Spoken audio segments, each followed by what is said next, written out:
living in New York. I'm living in New Jersey. I think I'm the token New Jerseyer who's like traveled over. So thank you for having me over this side of the river tonight. I was reading for economics because they were presenting at the Tableau conference. So I started it and didn't finish it before the conference because I had to talk to prep. And then off the back of it, I've kind of carried on reading only on the PATH train because it's the only system in New York that just doesn't have internet available. So what do? You go back to the dark ages and it's time for the Kindle app to come out, right? So what you want to hear when you're not a native speaker, let's class myself as that, when you're rolling somewhere is what actually influences people, what makes people like you and dislike you. And I came across this ratio, which was brilliant, which is the 7-38-55 rule. Anyone come across this? So 7% of whether somebody likes you or not is based on the words you use, i.e. my content. 38% of whether you like me or not is based on the tone of my voice. If you don't like Brits, 55% is based on your face. I'm thinking I'm only going to see 7% of you in the pub after this, so we're in for some fun. Right, so who am I? I'm Carl. I'm over here as part of a consulting engagement with the Information Lab. If you've been using Tableau for a while, I'm guessing you might have come across the Information Lab's blog posts. It's what we do. We sit in the dark in the UK and crank out blog posts on consulting, training, all kind of things, Tableau and Alteryx. I was really lucky to kind of get a chance to speak about something that I'm really passionate about, and that's training. I had 3 years at Barclays before I joined the Information Lab, where I had a huge investment in my training. I had half a day at the start of my job, which focused just on Tableau, was a training session by my now boss, Tom Brown. So I've learned what life is like without training, and going to Skylar's point about LODs and trying to pick up level of detail calculations without any training, it's tough. The amount of times I still think back to the room on level 30, I think, in one Churchill Place in London, where I sat down for my first half day's training session and going, if only I'd learned that then, that could have saved me hours of my life. And I think that's the thing with Tableau. It's easy to pick up and start playing. But because it's easy to pick up and start playing, we then kind of neglect going back and learning some of the things that we could have learned, and also some of the things that we never even knew were possible. So let's talk about what do we mean by training, first of all. Well, with training, I kind of think of 3 different elements. First of all, when we normally think of training, we think of learning or teaching a skill. For me, that's kind of playing basketball, and I have to practice very hard to get to the mediocre levels I've always played at. But with Tableau, it's not just you're learning Tableau. I always think about it as a broader spectrum than that. All the way from data warehousing. We saw Skylar mention Google BigQuery and the work that he has to do in that, through to the ETL process. Actually then working in Tableau in terms of data visualization, visual analytics, but then also thinking about user interface, user interaction, user design off the back of it, or your work goes nowhere. So actually when we talk about training Tableau as a skill, we're actually encompassing a lot of that. And if you miss out on that, you kind of miss out on some key elements within that. Practice does make perfect. You need to practice time and time and time again, especially if you want to develop champions and experts. And this is why I think this kind of got the speaking slot at the conference. If you're here, you obviously care about the software, or you just heard there was pizza and beer.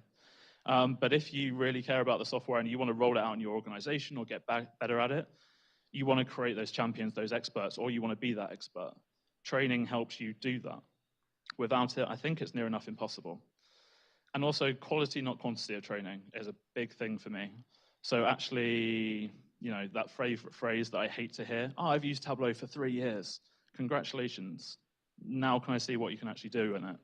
Skylar again mentioned Tableau Public. I got my current job without an interview. I just called my now boss, Tom, and said, I'm really interested in working for you guys. It's like, cool, when can you start? Because of my history on Tableau Public and everything else. It's that strength of what you produce, which is way more important. So getting quality training to support that, even better. So what types of training are available, just in case you've never come across this, because we have a few new people, welcome in the room. The traditional, what we think of training, classroom-based training, I think that's what everyone's mind jumps to, first of all. There are official Tableau courses. I've had the joy of training those for 3 years. I am also happy that largely they've improved throughout that time as well, but Tableau is doing some great, great stuff with that. You can also do self-design training, and I have lots of fun conversations with this about people. How much time does it take to design a training course? I'm over in New Jersey for a 6-month placement to do exactly that. So if you're going to do something well, it can take a lot of time if you're going into a lot of depth around it. But there's also other techniques out there. How I learned really originally off the back of that half-day training session was the actual videos on the Tableau website. Who's used those out of interest? I'm surprised to see so few hands, and that's about 60% of the room. You'll get bored of Sasha's voice eventually, but the videos themselves, the content are absolutely fantastic. So I still going back to those, but there's also the community resources out there as well. People sitting at home, creating their own stuff, sharing those hints, tips, and ways of doing things that maybe the Tableau videos didn't quite cover. If you're ever tempted to record a video, do it and just post it. If you think that nobody will watch it, it doesn't matter, record it for yourself. But adding to that community is absolutely key to what we do. Blogs and articles is exactly the same. If you've learned something and you've learned it in a certain way and you've not seen somebody else talk about it in that way, again, share it because it becomes brilliant resources for everybody else. And also it's something that I try to promote, even in official training, there's only so much you can cover. So go and use those resources that are out there. Last but not least, probably the one thing that kind of turned me from just using the software a little bit to actually becoming completely geekified in it was Tom's advice. Go home tonight, download 5 Tableau public visualizations that you like the look of, rebuild them from scratch. If you do that, you'll become one of the top Tableau users in the world, which used to be a lot easier than it is now. And you still can. If you really go and download 5 things that you're really interested in, don't start with Adam McCracken's Game of Thrones curly visualization, but beyond that, you can do some really great stuff. And it's a great way to learn and pique your interest, especially with what you care about. We'll talk more about that as we go through. So my top tips. I could stand here and rattle through 10 tips, which would be a little bit dull. So I like to try and do some interaction, which is how I first thought of this talk working quite nicely. Apart from what Tableau didn't tell me when I turned up to the conference, was that actually I was going to present in front of a load of people, which was good. I thought that much. I was hoping for that bit. Apart from that, all be wearing headphones, and we're doing a silent disco style. So when I wanted interaction, somebody would say something, nobody else could hear it. I had muffled responses, we're all over the place. Tonight, you don't have the headphone excuse. We'll see how we do. So I'm going to flash up a warning, something that I've got badly wrong throughout my 3 years of training Tableau. I want you to guess what that kind of is, and then we'll talk about how do you get past it. So let's see who's got the answer to warning number 1. I have to thank the data school back in London for posing for these pictures. What are you seeing, folks? An all-nighter, you would hope, but this is 11 a.m. in London. It's just that gloomy outside. It's how it is. Yeah, people falling asleep. Marcus is like over the back of the couch. It's probably our fault for having a couch in the back of the room. It's about getting the right people in the room. Who was actually trying to run training sessions out of curiosity, in Tableau or not? Or a few of you, okay. So I might get a few kind of familiar nods here as we go through. A big challenge that you get is who do you actually have in front of you to train? And if you can get that right, you've actually done half the battle already. So if you're thinking of running training sessions or kind of building out the center of excellence and kind of tip sessions, etc., get the right people in the room. Doesn't mean it has to be executives, doesn't mean it has to be analysts, doesn't mean you have to believe in stereotypes, but ultimately it's trying to go and find what they're going to be interested in. What level do they want to be pitched at? Is it detail or is it just kind of high level? Just quickly show me it, I'll get it, and I'll move on. You know, analysts, if you're finding the true analyst, they want to kind of get into the detail. So you've got to build your session around that. It's also my most hated phrase of the time. It's kind of came up 2 years ago and it hasn't gone away since. I'm not a data person. No, I don't. Tableau, it's about data, isn't it? I'm not a data person. I don't do data. Oh, sorry, do you never look at a sign? Or do you never read the time? Or your bank account? You don't really care about that. Okay. Sorry, I'll chip, shoulder off, done. Move on. It's trying and show that Tableau is not just this data tool, not just this BI thing. We'll come back to this a bit more because I think that's most of the battle. Getting the right level of expertise in the room, going back to my company's been using Tableau for 6 months. We'll just jump straight to the advanced course. It'll be fine. have to be careful because we have a Tableau salesperson in the room, but the amount of times I've been thrown into a room of, yeah, they've used Tableau for 2 years and no one's even double-clicked on the desktop icon. That makes for a fun session to revert back to basics. And then, most importantly, the piece at the bottom, finding those with the desire to learn. You guys have turned up on a cold Tuesday night to come to a Tableau User Group session. You obviously have a desire to learn and talk about this stuff. If only most people that sit in the room in front of you have the same. Trying to engender that is big. Again, it's about the hearts and minds piece. So warning number 2, what's this one about? Use the right tools. Or as I was first going to pitch this, you can't get a screw into a piece of wood with a hammer, apart from I've just proved that wrong. You just hit it really hard. No, don't hit your students really hard. That's not advice number 2. The right material at the right time. We've just seen Skylar put in a level of detail calc into a marks card, which made me cringe and worry inside. That's quite a skill to be able to get that right. Well played, sir. But you don't have to teach absolutely everything to everybody. We'll come back to that in just a sec. But have a clear progression of skills in mind. Know what you're going to train to who at what point, and you can walk them through that, and that will make some really, really powerful material. Before I jump to the next warning, I'm British. We're not renowned for our love of the MBA. So when I flash this sign, or the next slide up, when I first prepped this, it got a resounding silence. So does anybody know who this guy is? Good, I've got some nods and some pops around the room. Greg Popovich, why is he the warning? It's not just shouting at TV presenters or not talking to them at all for halftime interviews. It's about expanding through teaching. I'm going to wear my heart on my sleeve here and say I'm a massive Spurs fan, so much so I fly to New York just to watch the odd game and then I'll fly home again. That's a level of obsession that is high. Again, I'll come back to this in a bit. What Pop does really well is he has one of the most difficult setups in the NBA in terms of the plays that you learn and everything else. But he also gets a huge number of players that have just been dropped and left on the side of the road by other teams. And somehow he gets his little bus and goes around and picks them up and turns them into really wonderful players that then get signed elsewhere for multiple millions more, to the point the Spurs can't afford to keep them. But he does it time and time again. And reading more and more about it, the way he does it is he just simplifies what he does when they first come in the room. He wins them over on the philosophy, wins the heart, but also just makes it really, really simple and obvious what they're trying to do, and then builds in the complexity as you go through, which I think is a lovely teaching piece. Most importantly, most of the players respond to it with, how is it learning the system? We hear it takes a year, 2 years to pick up, and they're like, no, it's really easy. He makes the complex seem easy by how he actually then goes and pulls detail in. I think that's a really kind of key thing of, if you're thinking about building, what do I need to teach?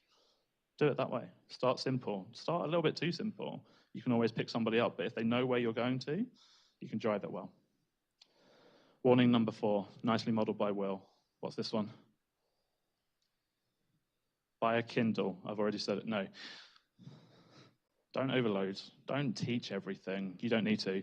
Who here works for a company with an unlimited training budget? Oh, liar down here. Yeah, we all wish, right? 1, we don't have the time to do it. 2, the company doesn't have the resources to do it because they probably have a thing called shareholders that we all love, right? You've got to work out how to get the most bang for your buck. And also, you can't just trap somebody in a room for 7 years while you teach them everything that they need to know. So work that out, and then the rest can go from there. The second point is the bit that I always see people failing on. Working with your students to work out what they want to know, what they want to learn. What I said about having the desire earlier. If you can understand what they need to know by looking at what they're doing within their day jobs, you can go a long way. So I think that's a fun way of getting in there. Warning number 5. This one's a bit more abstract. You've had beer and it's late. This probably might not work. Build visualizations about track cycling. How many track cycling fans do I have in the room? Just me. Right. Controversial one, get past Superstore. Who here loves Superstore as a data set? Well, 1.5 hands. I like that at the back, just, yeah, maybe. I still use it in every training session, and I'll come back to why. But you've got to capture somebody's hearts, and you're not going to do that by revealing to the world that tables in the East are unprofitable. Great. Or in the case of Europe, tables in the Netherlands are unprofitable. There we go. New insight for you all. So you've got to try and win people over. Even if they're already Tableau fans, they'll have watched the videos, it'll have been about Superstore, it's just a bit dry. So you've got to use something a bit different. So here's where I go with my intros.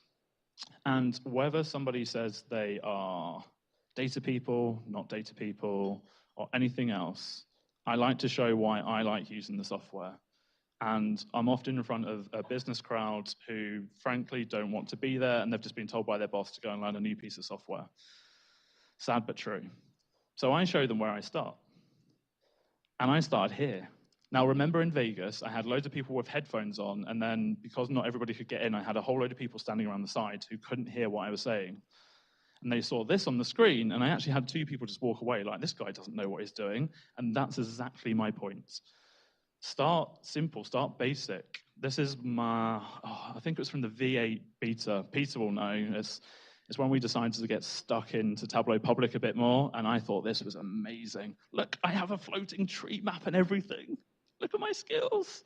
Also, Tim Duncan is hidden underneath this tree map. What is not, but he could always be floating dashboards. Anyway, so yes, there's an individual mark for each of the players, but ultimately what I'm doing here, apart from killing the world with that long filter, why did I not make them drop down? Anyway, is by showing somebody that everybody starts somewhere basic. Just learn a few of the basic skills and build from there. Because ultimately, I do love scatter plots. I need to say that out. You start asking more questions because you can. And if it's about something that you're passionate about, you just do it anyway. And there's one aspect that I was missing because I wanted to be able to do this. Anybody come across Kurt Goldsberry's work before? Like, data is beautiful right there. Cartoon styling, shots across the NBA of how Tony Parker performs against the rest of the league. This is like my ecstasy. This is brilliant. I can look at this all day. Every time I look at this, I still learn something more. And I've looked at this damn chart for 3 years now. It's brilliant. It's where I wanted to get to. It's what I wanted to be able to do. It's like, how close can I get to that in Tableau? And the first effort, not so much. Skylar talked about kind of scraping websites and get 20,000 odd emojis using Python. I'm a little bit more old school than that. I'm a history and politics student. I did not learn computer science.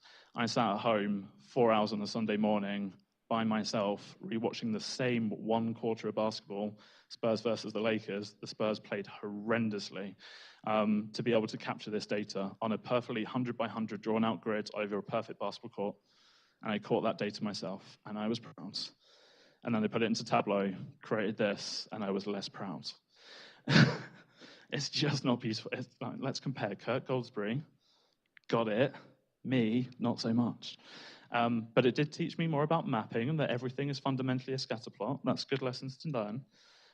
But I could kind of want to get down into this detail. There's 3 shots in the first quarter in the corner that were missed. I wanted to get into that detail.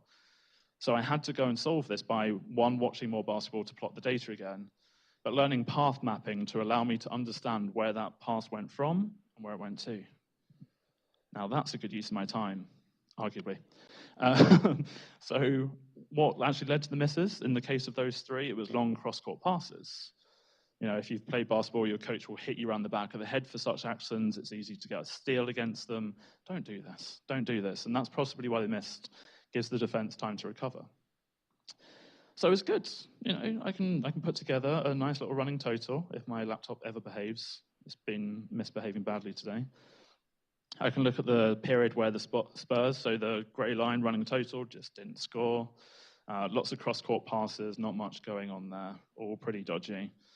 But then when they do start scoring, then we can see there's a lot more vertical passes. It's creating space, it creates time on the court for you to shoot because it sucks in defense and kicks it back out a lot better.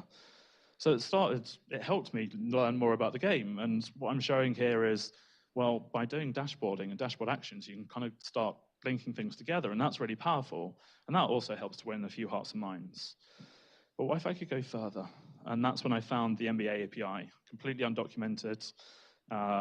a beast to work with, but using Alteryx, my other tool, I'm not a coder, then you can piece this together really nicely. So after 3 weeks of work in Alteryx, it was worth it.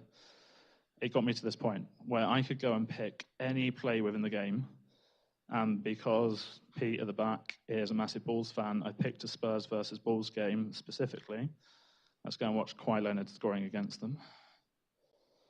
And I can actually just go and watch not just the pass that led to the shot, but the actual whole play that led to that shot. And normally within a class, if I have people who sit there and just go, it's just a boring BI tool, that moment's just gone. They're now having fun. They're now thinking, even if they're not a basketball fan, and in the UK, that's often the case. Here you go, Mike Dunleavy is laying off Kawhi Leonard too much. He's going to shoot. Then I've got somebody thinking differently about what I do. I've just won the heart. And all of a sudden, whatever I teach over the next 2 days for them, or however long I have them, all of a sudden they want to go away and play with whatever they're interested in. And that's the perfect point. It makes it really, really easy to do. And just to show, I got quite close to Kurt Goldsberry. I'm not fully there yet. The advent of hex bins helped, but looking at the Warriors run at the start of a couple of seasons ago and seeing where Steph Curry spent his time on the court against any team in that run, and then basically seeing how long he spent. So where is he forced to play, and did that hinder his performance or help? I feel like I was getting there. And that really is the message of all I'm doing is scatter plots with background images in the back. I'm going to teach everybody this within any class that I do. So really people can just go and play themselves. And at that point, I get a lot better reaction to that stuff than I do to whatever I do with Superstore sales. And on that note, warning number 6. Don't forget about Superstore sales. That's Superstore sales Europe, everybody. I thought I was going to have some geeks in the room who were just like, oh, I love that data set. If you're in Europe, this is what we get. We get normal Superstore as well, but European Superstore, woo! Don't ignore it. The techniques are what you're there to teach. If you're building a training course and you're trying to put your company's data into that training course, stop now. Every single training course I've ever tried to do where a company has asked me to use their data, go and drag out sales, drop anywhere onto that view, pop it on the row shelf. Let's get that horizontal bar chart. Oh no, hang on, wait a second, I've just lost everybody in the room because they're going to argue for the next 6 weeks around why the sales number is what it is, rather than, well, you've just missed me, go and drag something out. Don't use your own data. Use data that's fun, wins hearts. Use Superstore to train the techniques, and then if people want to do their own stuff, build time in the end of the training course to do it. Or, I can help with questions over lunch and breaks, stuff like that, way more fun. It also helps because most other tips and tricks out there are in Superstore somewhere. So people, if they've used the data, they can relate to it a little bit more. But to teach techniques, focus on Superstore. That's why it was built. Okay, we don't have a too younger audience, so I might be all right here. What's this? Twins. Why do you think I'm showing twins? That is a response I've never had. Thank you, Mr. Jokes. And it's an amazing movie. I was going down the lines of slightly different because they're not identical twins, which is the whole play of the film. Get multiple teachers involved. Everybody has their own style, their own way. The 7% of words is important, but remember, 38% is about the tone of voice, 55% is about the face. So if you have multiple trainers, you can win that a little bit more. But everybody has their own way of teaching, and people just relate with each other differently. That's a big thing, so get multiple people involved. Everybody has their own hints and tips. I love watching other people train Tableau, because it's just brilliant to see what other people do and how they do it. So if you get the chance to get multiple people involved in that training, it works really well. Also, most importantly, that bottom line. Like you guys, I've been here for 20 minutes, and you're already probably feeling that. Think about another 9 hours and 20 minutes with me. 40 minutes, I can't even do maths today. Excellent. Next warning, it's a pretty obvious one, but by law, I have to put this in a slide deck. Yeah, slow down. It's also the reason why we've decided to Brexit, is because they tried to stop us using that sign, but anyway. Yeah, go slow. The thing that I can't do in presentations, and with training, I kind of go off on crazy tangents. I still fail, but I try to go slow. But what hurts even more as a trainer is when you're trying to teach a class and that first person rolls their eyes. or that first person yawns, and you're like, oh crap, I'm going too slow. Suddenly you have to go way faster because you're entertaining that one person who wasn't quite paying attention, and it's really painful. It's really painful to try and not do that. Where I've got to is I want to take 85% of the people in the room with me. The one person who thinks they know it all, let them. I'll try and get them to work with the people who really struggle and kind of are a little bit slower if they do know their stuff. And if I want to make the point that they don't know their stuff, I will have that nested level of detail calculation that involves a secondary table calculation in my back pocket, ready to go, and actually make them realize that they don't know it all just yet. If somebody's got an ego, you kind of need to shoot it down a little bit, but don't be too mean. If you go faster, you lose the rest of the room. And that's pretty much what everybody who's a new trainer does. They'll react to that one person who's that little bit kind of showing signs of boredom. Don't do it. Just ignore them. It's way easier. The more you practice, the better you get. Matt Francis, who's used to be a Zen master with Tableau, he learned to train after coming to one of my training sessions where he was running for his organization. So he was just seeing it in the back. And he was like, Carl makes this look so easy. I can do this. The first training session I had, or he had, I was remote, got a tweet from him. How the hell am I ever going to catch up? I'm going too slow. Next training session, I'm going too fast. I can't do this. Matt, just be you. Practice, practice, practice. Think about your timings and you'll magically hit it.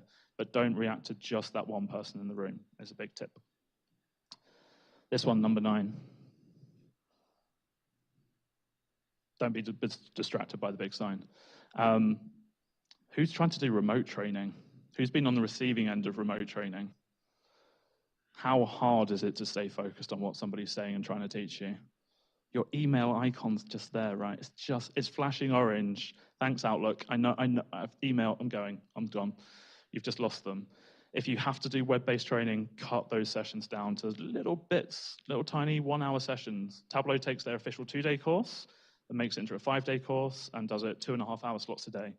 Even that I'll break down and have big gaps in the middle and signposts. Go and do your email here in this break. Apart from that, try and focus on me. But it's so tough. You get no feedback and everything else. So set up chat channels where people can just ping you and say, can you just go over that again, go faster, go slower. No one's ever going to take themselves off mute to go, can you just say that again because I didn't get it. Nobody wants to seem silly. So that's really, really tough to get right and trying to get people engaged.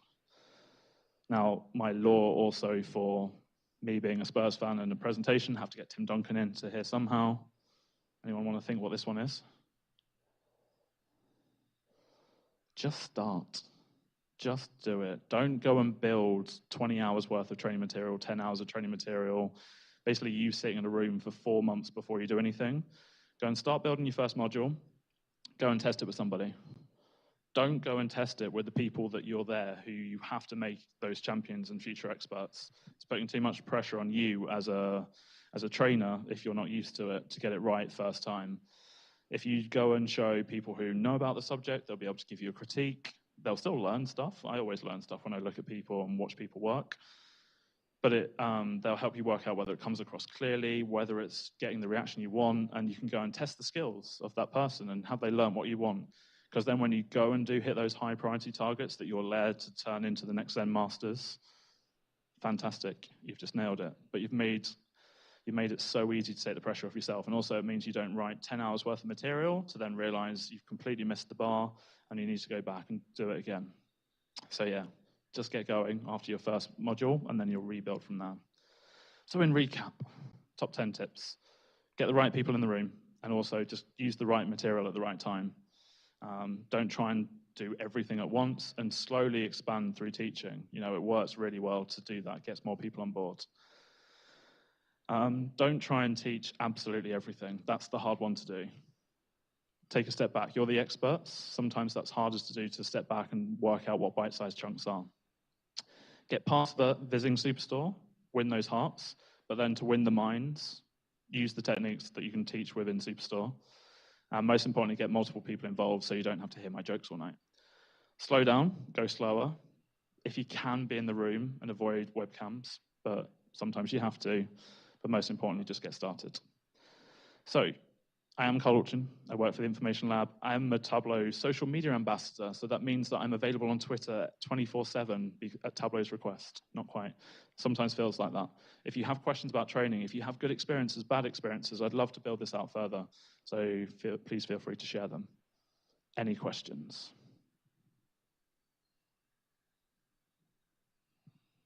Go for it. From all of your experience, how big is your normal class that you're teaching? So when you talk about managing all these people, how many people do you have in front of you? So this is quite funny. In the US, Tableau limits its courses to 15 people in the room. In Europe, our limit is 20. So that tells you straight away that Europeans are better behaved than Americans. Not true. I just think we can carry more. Ideally, I would like to take a room of 12. If you have a room of 12, if you have that one annoying person or that person that's really slow, you've got other people to support you and help you. If it gets bigger than that, it gets a bit dangerous. You just get too many different attitudes and ideas in the room. Also, if it's much smaller than that, then you kind of lose this collective energy. Because however many times that I still show Tableau for the first time, you'll still get the person who goes, no. When I first learned Tableau for that half day, I actually got told to shut up because I just kept saying, no way. You can do that. That simple.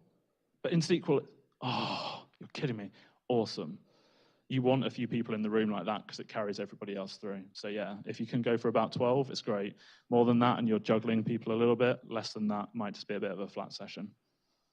Web training, you probably want about 6 people because it's just so hard. Anything else, or should we go to the pub?